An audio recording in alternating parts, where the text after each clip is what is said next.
So we're going to have another analysis of the French, and we're going to call this What to Do About the French number 3, because I also have an anti-French type situation in one of my videos. So in particular, people play the Whenever French, but there's also a number of other types of French that are fairly interesting, one of which is the McCutcheon variation. And you see that among stronger players. And the point of some of the French, as far as I'm concerned, is going after your opponent's H-pawn. You know, the McCutcheon, this becomes much more problematic because they push their H-pawn in most cases. And we're going to analyze a game now that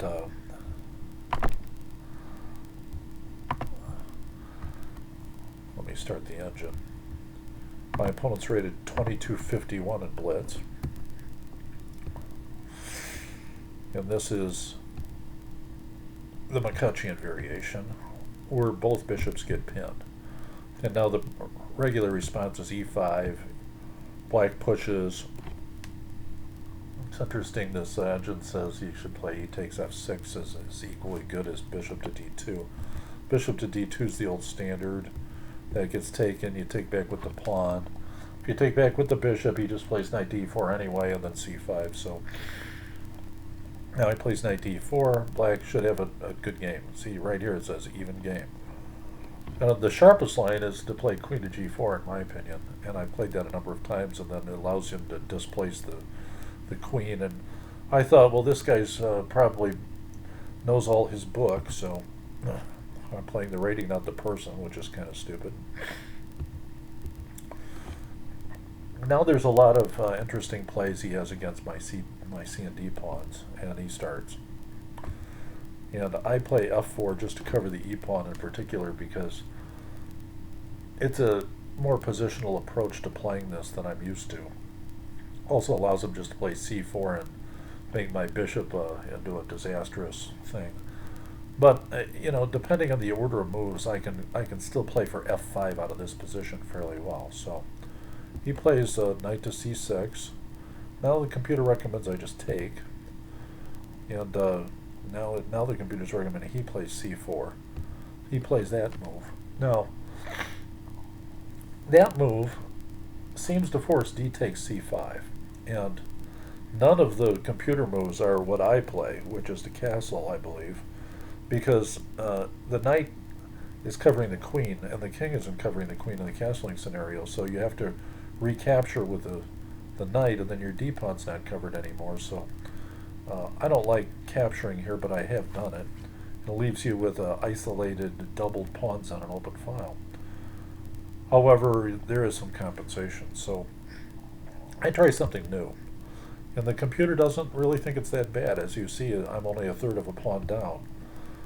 I take, he takes, he takes, I take, and he wins a pawn. Okay, so now that he's won this pawn, the question is, what can he do with it? He's only got one piece developed. I've got two. I've got plenty of scope for my rooks. So the question is, can I open this up for my two bishops? And the computer doesn't like my first move. It likes c4 right away, which is probably a much better move.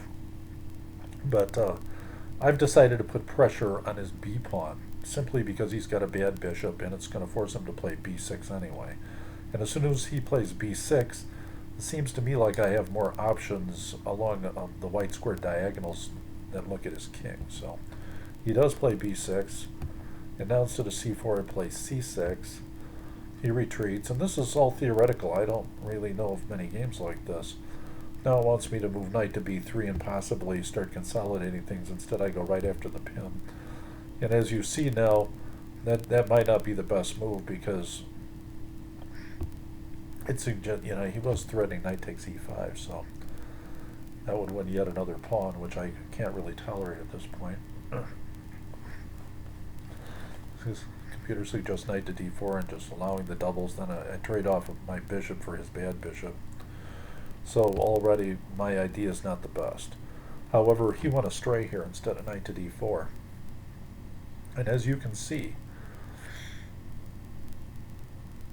my pieces are going to get very active, and I've got this giant hole on d6, so this was a positional blunder. He should castle here. Instead he moves his king up. That's a error in judgment, probably. And I just moved my rook over. And now, of course, his saving move appears to be knight to b8. Okay, so knight to b8 is necessary here. And that's a hard move to find. And allows me to post a knight and be a pawn down. But I still have a lot of compensation in open files and things like that. So this guy plays that, okay. Now all of a sudden I have this advantage, and it's close to a up one type advantage. It says I ought to play knight takes b6 immediately, which not only equalizes, it gives me a lot of play. So I play the wrong move. I play rook takes check, and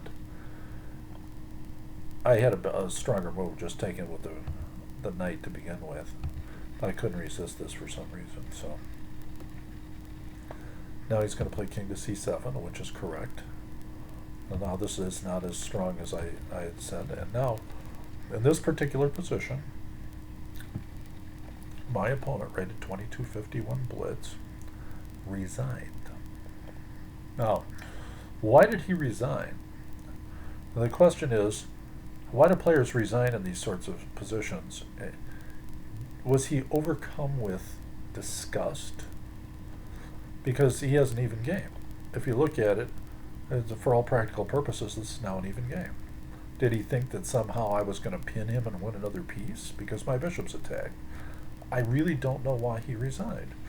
And I've had players do this a number of times to me where they just resign. And I just don't get it. You know, if anything, his king's in a better position than mine when it comes to the ending. So, I mean, the check happens. Did he see he couldn't recapture with the other rook? This is a mystery. The question is, what is he resigning for? Did he hallucinate? Did he have somewhere to go? We don't know, you know. Why is he playing if he has somewhere to go?